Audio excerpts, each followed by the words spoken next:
और यहाँ रुक करेंगे बीजेपी की प्रेस कॉन्फ्रेंस का। बीजेपी के सीनियर लीडर रविशंकर प्रसाद इसे खिताब कर रहे हैं।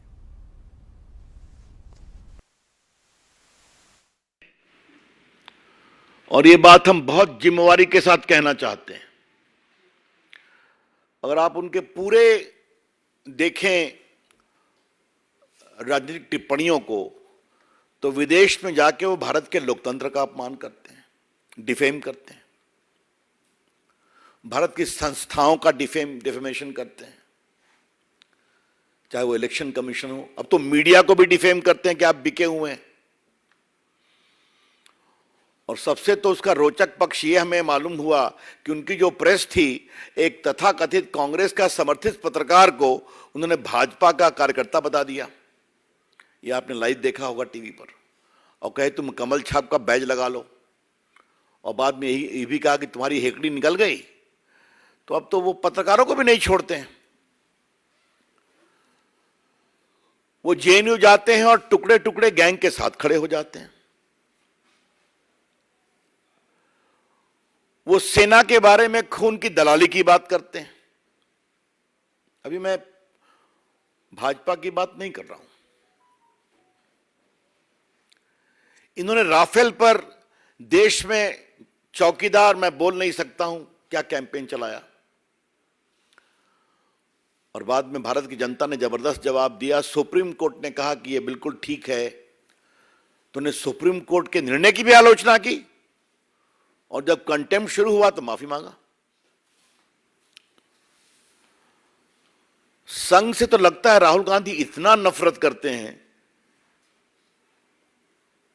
कि गांधी के हत्यारे रहे हैं, उसके खिलाफ डिफेमेशन चल रहा है।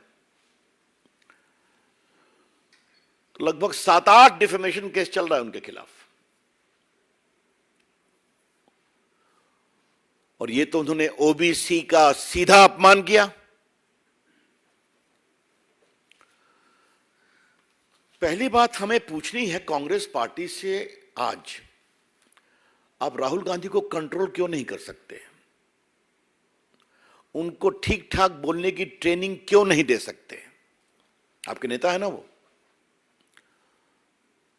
अगर इसी ओबीसी मामले में वो माफी मांग लिए होते तो मामला खत्म हो गया होता। और याद करिए, सूरत के ट्रायल कोर्ट ने उनसे कहा कि आप माफी मांगेंगे। उन्होंने माफी मांगने का अवसर भी दिया था।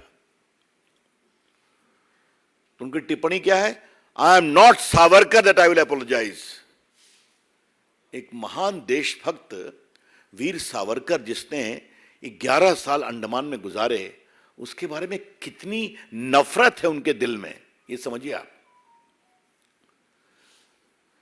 तो सावरकर के पोते ने भी एक केस किया है। वीर सावरकर को उन्होंने विदेश में भी अपमानित किया। तो अपमानित करना, बेइज्जत करना, एब्यूज करना राहुल गांधी की फितरत है। I repeat, it has become a chronic habit of Mr. Rahul Gandhi to abuse, to defame, and almost showering the worst kind of abuses against eminent leaders and organizations. So, Mr. Rahul Gandhi, if you do like this, the law will catch up with you. Rahul Gandhi, अगर आप इस तरह के ये बात को समझेंगे कि लोगों को अपमानित करना आपका अधिकार है, तो कानून का भी अधिकार है कि आपको पकड़ा जाए। और जो आपके अपमान से पीड़ित होता है, उसको भी अधिकार है कि वो अपने सम्मान की रक्षा के लिए न्याय का सहारा ले। ये तो पूरी कहानी है। इसमें न कोई फ्रीडम है, न कोई बोलने की आजादी है। कोई कैसे कह सकता है कि सारे चोर का सरनेम मोदी कैसे होता है? क्या मतलब है इसका? कुछ भी बोल देंगे आप। मुझे मालूम है हमारे प्रदेश बिहार में बहुत सारे मोदी उत्तर भारत में अति पिछड़े परिवार से आते हैं, यूपी में आते हैं, गुजरात में आते हैं, देश में बाकी जगह पर हैं। तो you have no control on your tongue कि आप कुछ भी बोल देंगे। और जब आपको कोर्ट ने कहा कि राहुल गांधी जी आप माफी मांगेंगे, तो साहब आप सीधा, मैं सावरकर नहीं हूं कि माफी मांगूंगा। This is, I would say irresponsible arrogance, गैर जिम्मेदार अहंकार है। किसी को अपने गुणों पर अहंकार हो सकता है। राहुल गांधी में तो मैं तो एक ही अहंकार का भाव देखता हूं कि मैं एक खानदान में पैदा हुए हैं और उसी की कमाई उनको मिलती भी है, ठीक है भाई। इसके अलावा आप सबको अब्यूज करेंगे, अहंकार दिखाएंगे। मैं कई बार इस मंच से कह चुका हूं कि राहुल गांधी होमवर्क नहीं करते हैं। हम नहीं करते हैं, चले जाते हैं जेएनयू में टुकड़े टुकड़े गैंग के पास, उनके पक्ष में खड़े हो जाते हैं। बाकी तो मैंने सब उनके गिनाया ही। तो आज का निर्णय गुजरात हाई कोर्ट का स्वागत योग्य है।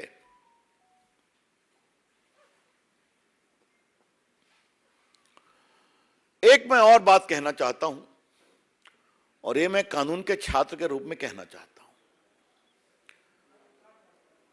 अभी प्रायोजित टिप्पणियां कांग्रेस की ओर से आएंगी, आ सकती हैं कि इतना हार्श पनिशमेंट क्यों दिया।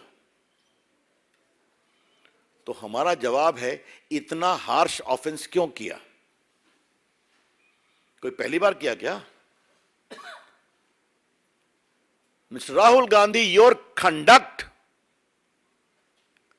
has disentitled you from getting any remission as far as sentence is concerned. Court ने तो आपसे कहा था आप माफी मांग लीजिए, विषय को खत्म करिए, तो उस पर तो आपने और। तो इसलिए अगर 8-10 केस आपके खिलाफ चल रहे हैं तो चले। तो इसलिए ये निर्णय उचित है। अब वो जाएं सुप्रीम कोर्ट, जाने की मैं खबरें सुन रहा हूं, ठीक है, उनका अधिकार है। लेकिन ये जो विधि सम्मत निर्णय आया है, ये उचित निर्णय है। और इसमें राहुल गांधी के सिर्फ यही नहीं, राहुल गांधी के डिफेमेशन के संबंध में पूरे आचरण को भी नोटिस किया गया है। क्योंकि आपको मालूम ही है कि अगर आपके खिलाफ केस होते हैं तो judicial proceeding is a matter of record, वो तो नोट हो सकता है। तो अपनी ओर से मित्रों, मैंने कुछ विषय आपको बताया। कोर्ट ने एक बार कहा है कि राहुल के खिलाफ कम से कम 10 क्रिमिनल केस पेंडिंग है। इसके अलावा उनके खिलाफ कुछ और केस फाइल किए गए हैं। एक तो वीर सावरकर के पोते ने दायर किया है, जो अभी वो हाल में विदेश में उन्होंने उनको टिप्पणी किया। अब कोर्ट ने कहा है कि परिस्थितियों के आलोक में सजा पर रोक लगाने का कोई विषय नहीं बनता है और सूरत के सेशन कोर्ट के आदेश में हस्तक्षेप की आवश्यकता नहीं है।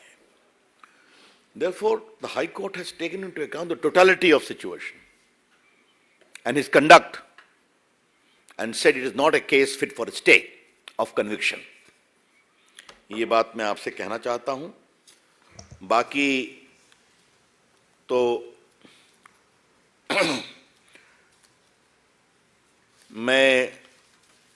मेरे पास सारी सूची हमारे संजय जी ने उपस्थित कराई है कि कितना कितना इन्होंने विषय रखा है कि इनके खिलाफ क्या क्या चल रहा है। वैसे ओबीसी लोगों का अपमान करना कांग्रेस की फितरत है।